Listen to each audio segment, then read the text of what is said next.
कहानी की शुरुआत में हमें बताया जाता है कि जब से दुनिया पर 72 डीमन गोड्स ने जन्म लिया तब से ही उनकी हजारों सालों से लड़ाई चल रही है। जब लड़ाई ज्यादा बढ़ गई तो होली टेम्पल के 6 वॉरियर्स ने मिलकर इन डीमंस के खिलाफ लड़ने का फैसला किया, जो कि 6 अलग अलग टेम्पल से थे। इसके बाद हम वॉरियर्स को देखते हैं जिन्हें यहाँ नाइट्स कहा जाता है। ये सभी यहाँ पर 54 रैंक वाले डीमंस को पकड़ने के लिए आए थे। हम देखते हैं कि डीमन गॉड नाइट से बहुत ज्यादा ताकतवर होता है, इसीलिए वो उन्हें आसानी से हरा रहा था। तभी यहाँ पर डीमन पिलर आ जाता है, जिससे डीमन और भी ज्यादा ताकतवर हो जाता है। ये सभी नाइट्स मिलकर उस डीमन के ऊपर हमला करते हैं, लेकिन इससे भी कोई फायदा नहीं होता। सभी नाइट्स इससे हैरान होते हैं। फिर वो डीमन वहाँ से भागने लगता है और सभी नाइट्स उसे पकड़ने की कोशिश करते हैं, लेकिन वो भाग जाता है। तभी वहाँ डीमन लॉर्ड फेंग जियो आ जाता है, जो कि बहुत ज्यादा ताकतवर था। सभी नाइट्स अपनी पूरी शक्तियों से उस पर हमला करते हैं, लेकिन वो सिर्फ अपनी एक उंगली से सभी नाइट्स को रोक देता है, जिससे सभी दूर जाकर गिरते हैं। लेकिन यहाँ पर लॉर्ड जिंग यू नाम का नाइट्स हार नहीं मानता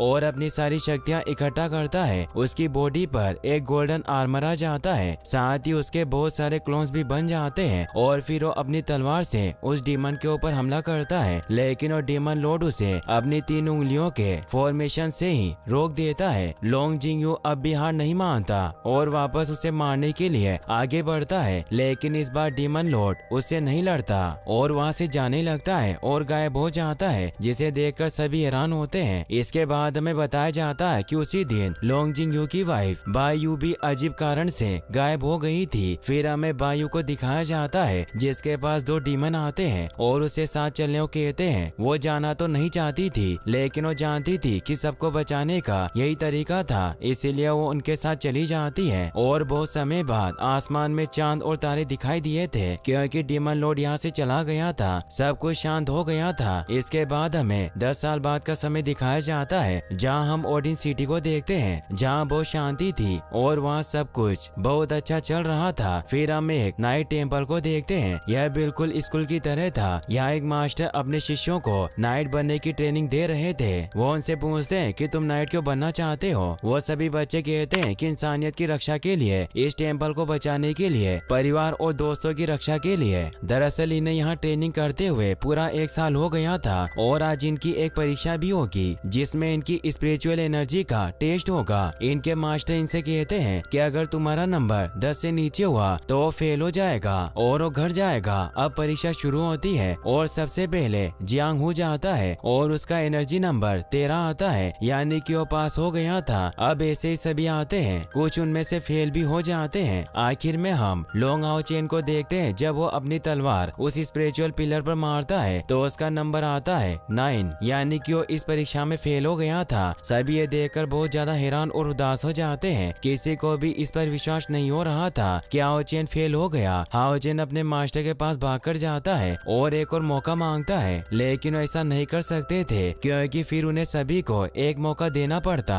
हाओ चेन अपने दोस्तों के पास जाता है और उनके सामने बैठकर उनसे कहता है कि मेरे लिए यहाँ रहना बहुत जरूरी है। दरअसल सब जानते थे कि आओ चेन से ज्यादा मेहनत कोई नहीं करता था। वो रात रात भर जाकर ट्रेनिंग करता था, चाहे ठंड हो या गर्मी। इसीलिए सभी बच्चे उसको एक और मौका देने को कहते हैं। उसके मास्टर भी जानते थे कि आओ चेन सच में बहुत मेहनत करता था, इसीलिए उसे एक मौका देते हैं। साथियों कहते हैं कि सभी को एक एक मौका मिलेगा और आओ चेन की लड़ाई जियांग से कराते हैं और जियांग से कहते हैं कि अगर तुमने जानबूझकर हारने की सोची तो तुम फेल हो जाओगे। इसीलिए जियांग अपनी पूरी एनर्जी से उससे लड़ता है। यहाँ हम आओ चेन को बहुत अच्छे तरीके से लड़ते हुए देखते हैं और जब वो जियांग स्पिरिचुअल एनर्जी के आगे गिरता है और आओ चेन उस पर हमला करता है तो वो तलवार उस स्पिरिचुअल पिलर पर लगती है और इस बार उस पर 11 नंबर दिखता है और आओ चेन पास हो जाता है। सभी खुश होते हैं। इसे देखकर उसके मास्टर थोड़े हैरान होते हैं और उन्हें कुछ समझ नहीं आता कि आओ चेन की स्पिरिचुअल एनर्जी अचानक से बढ़ कैसे गई। वहीं हम दूसरी तरफ एक लड़की को देखते हैं जिसका नाम शेनिन होता है, जो कुछ अजीब से भेड़ियों से बसती हुई टेम्पल के पीछे वाले जंगलों और पहाड़ों पर से छलांगे लगाकर भाग रही थी। वो भेड़िए आपस में बात करते हैं कि हमें उसे पकड़ना ही होगा, तभी हमें कुछ इनाम मिलेगा। शेनिन भी लड़ने में बहुत अच्छी थी, इसीलिए आसानी से उन भेड़ियों को मारने लगती है। लेकिन इसी बीच उसे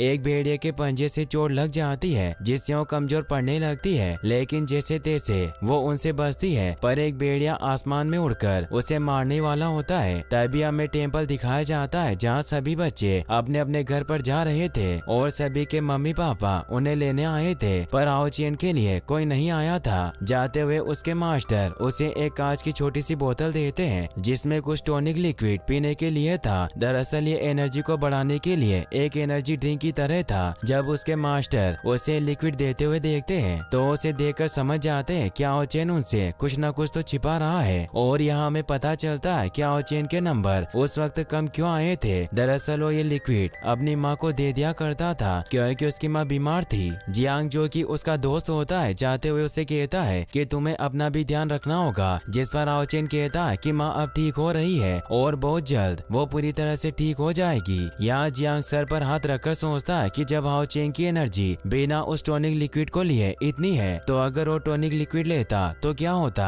तभी हाओ चेन जियांग से कहता है कि मुझे माँ के लिए कुछ जड़ी बूटी लानी है तो मुझे जाना होगा। फिर हाओ चेन अकेला जंगल की तरफ चला जाता है। जियांग उसे अपना टॉनिक लिक्विड देता है लेकिन हाओ चेन उसे लेने से मना कर देता है और जियांग जाते हुए पीछे से चिल्लाकर कहता है कि मैंने सुना है जंगल में कुछ जानवरों को देखा गया है, अपना ध्यान रखना। और फिर वहाँ से चला जाता है। हाओ चेन जब जंगल में जाकर अपना काम कर रहा होता है तभी उसे पीछे से आवाज आती है क्योंकि वहाँ उस जंगल में बहुत शांति थी और यहाँ आते हुए उसे जियांग ने जो कहा था वो उसे सोचने लगता है कि कहीं कोई जानवर वहाँ आना गया हो। जब हाओ चेन वहाँ जाता है तो एक लड़की को वहाँ गिरा हुआ देखता है जो कि बहुत जख्मी थी। ये वही लड़की थी जिसे हमने उन भेड़ियों से बचकर भागते हुए देखा था। जब हाओ चेन उसके पास जाता है तो शेनिन डरकर उसके ऊपर अपना चाकू रख देती है। हाओ चेन उसे कहता है कि क्या तुम ठीक हो। ये सुनकर वो लड़की अपना खंजर नीचे रख देती है। तभी हाओ चेन उस लड़की के पैर में जख्म देखता है। वो लड़की चलने की भी कोशिश करती है पर नहीं चल पाती और इधर उधर देखने लगती है। हाओ चेन पूछता है कि तुम क्या ढूंढ रही हो। वो लड़की हाओ चेन के हाथ पर लिखती है और हमें पता चलता है कि वो लड़की बोल नहीं सकती थी। वो हाओ चेन को लिखकर बताती है कि उसके पीछे कुछ बुरे लोग पड़े हुए हैं। वो हाओ चेन से कहती है मेरी मदद करो सिस्टर। तभी हाओ चेन कहता है मैं लड़का हूँ लड़की नहीं। और वो हाओ चेन को भागने को कहती है। हाओ चेन कहता है कि एक लड़का कभी नहीं भागता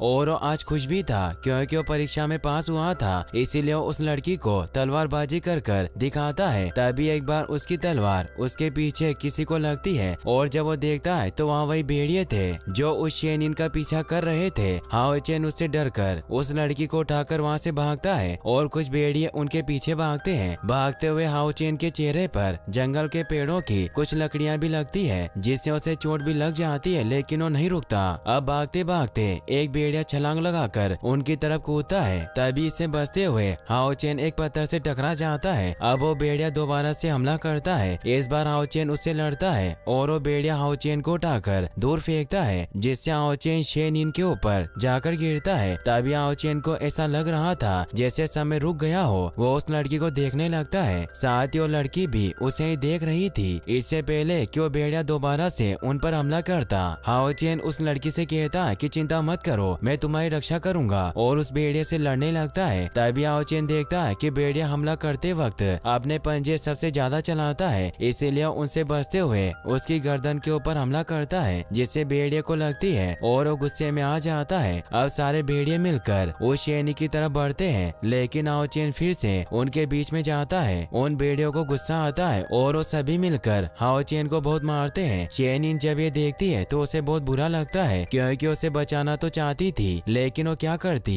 जब उस भेड़िया को लग रहा था कि हाओ चेन अब खड़ा नहीं होगा तो उस लड़की की तरफ बढ़ता है लेकिन तभी वो रुकता है क्योंकि हाओ चेन इतना जख्मी होने के बाद भी खड़ा हो गया था। अब ये देखकर वो भेड़िए उसे उठाकर उसे जान से मारने वाला होता है क्योंकि ऐसा लग रहा था जैसे उसके अंदर जान ही नहीं बची। तभी हाओ चेन तलवार को उसकी गर्दन में घुसा देता है और वो उस शेनिन के पास जाकर कहता है कि पास ही एक रोड है तुम वहाँ चली जाओ, मैंने थोड़ी देर तक और रोक सकता हूँ। लेकिन तभी वहाँ भेड़िए उनकी तरफ आने लगते हैं। हाओ चेन खड़ा हो जाता है। उस शेनिन ने हाओ चेन को देखा तो उसके अंदर भी हिम्मत आ गई थी, इसीलिए वो भी अब लड़ने के लिए खड़ी हो जाती है। अब कुछ देर तक वो बहुत ही अच्छे तरीके से लड़ते हैं लेकिन वो भेड़िए रुक ही नहीं रहे थे। जैसे ही एक भेड़िया उस लड़की के ऊपर हमला करने आता है तो वो पास्ट की कोई बात सोचने लगती है जहाँ वो आसमान से नीचे गिर रही थी और बैकग्राउंड में एक वही आती है जो कह रही थी कि तुम अब से हमारी बेटी एबिलिटी नहीं रही तुम अपनी सिक्स्थ सेंस भी खो दोगी, तुम्हारा कोई दोस्त नहीं है। अब ये सुनकर वो बहुत ज्यादा परेशान होती है। कुछ बात थी जो उसे परेशान कर रही थी, तभी हकीकत में उसकी आँख खुलती है तो हाओ चेन भागता हुआ उस भेड़िए को मारता है, लेकिन वो देखता है कि अचानक से वो सभी भेड़िए जैसे दूर में मिल गए हों।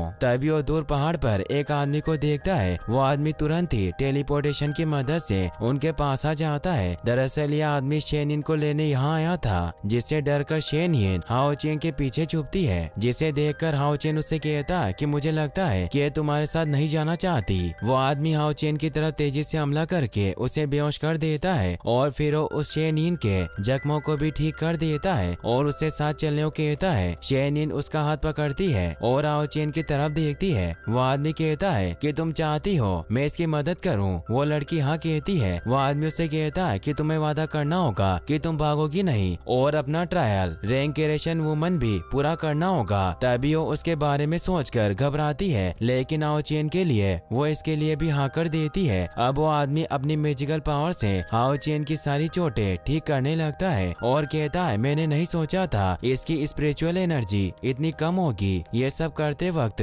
हाओ चेन को बहुत ज्यादा दर्द हो रहा था। इसके बाद वो आदमी अपनी 1000 लेवल एस्क्यूसाइड बर्निंग पावर को इस्तेमाल करता है, जिससे हाओ चेन को हद से ज्यादा दर्द होता है। इसके बाद हाओ चेन की सोल पूरी तरह से प्योर हो जाती है। जब वो आदमी शेनिन को ले जाने लगता है, शेनिन हाओ चेन के पास आती है और अपनी एक रिंग हाओ चेन की उंगली में पहना देती है और उसका बैग और तलवार वहीं रख देती है। फिर वो आदमी उसे वहां से ले जाता है और यहीं पर ये एपिसोड खत्म हो जाता है। गाइस, अगर आपको वीडियो अच्छी लगी हो तो इस वीडियो को लाइक करने के साथ साथ चैनल को सब्सक्राइब भी जरूर कर लें। Thanks for watching.